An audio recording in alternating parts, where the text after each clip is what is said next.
Welcome to the deep dive. Today we're digging into some source material on Bitcoin fundamentals.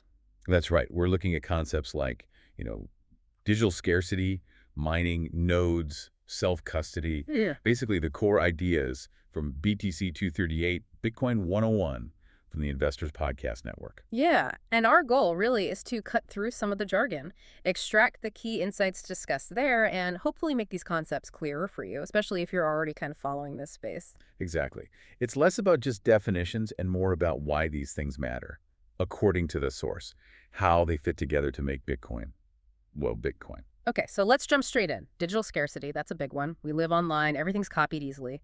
How does the source explain Bitcoin being different? Well, the source really hammers home that Bitcoin was designed to be limited, finite. You can't just right-click copy a Bitcoin like you can a photo or a document. Mm-hmm. There's a hard cap, only 21 million ever. That introduces real scarcity into the digital world, which was pretty revolutionary. So it's kind of like digital gold. Is that a fair way to think about it? Scarce by its very code, like a physical thing. That metaphor comes up a lot, and yeah, the source material aligns with that idea. It's this built-in limitation that makes it fundamentally different from, say, regular digital stuff or even traditional money. Right, which leads perfectly to the next point from the source, preventing currency debasement. How does that fixed supply help there? So, because there's that 21 million cap and a predictable release schedule for new coins, the source points this out. Bitcoin is set up to resist the kind of value loss you see when governments or central banks, print more money. Oh, yeah. Proponents, as discussed in the source, see this predictability as a major plus, a shield against inflation caused by just increasing the supply. Got it. So the scarcity is baked in, but how does the network actually, enforce this and check transactions? The source talks about mining. What's the key takeaway there? Mining, as the source explains it, is crucial. Hmm. But maybe not primarily for creating coins, though it does that. Its main job is securing the whole network. Securing it. How? By validating transactions.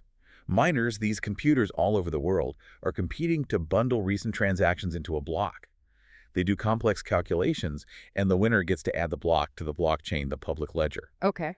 And the incentive isn't just the new Bitcoin, the mining incentives mentioned. It's also the transaction fees people pay. This competition makes it super hard and expensive for anyone to cheat the system. That makes sense. Intense competition keeps everyone honest, kind of. But who's watching the miners? That's where nodes fit in, isn't it? Precisely.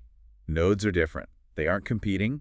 Think of them as independent referees or auditors. There are computers running the Bitcoin software, and they all check every transaction and block against the rules. Ah, okay. So if mining is like writing new entries in this giant shared book according to strict rules, the nodes are like, I don't know, thousands of independent librarians, each with a full copy, constantly checking every single word to make sure it matches the rules and no one slipped in a fake page. That's a great analogy, actually. Yeah. And because there are so many nodes distributed globally, it creates decentralization.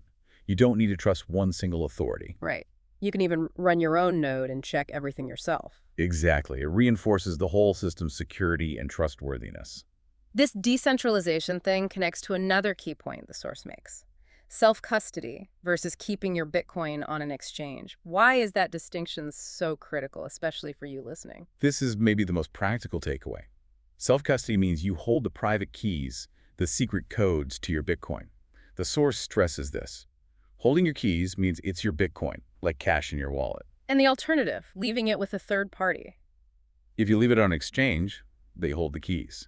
Technically, you have an IOU. You're trusting them completely. And the risk there is. Well, if that exchange gets hacked or goes bankrupt or freezes your account for some reason, you could lose everything. The source is clear.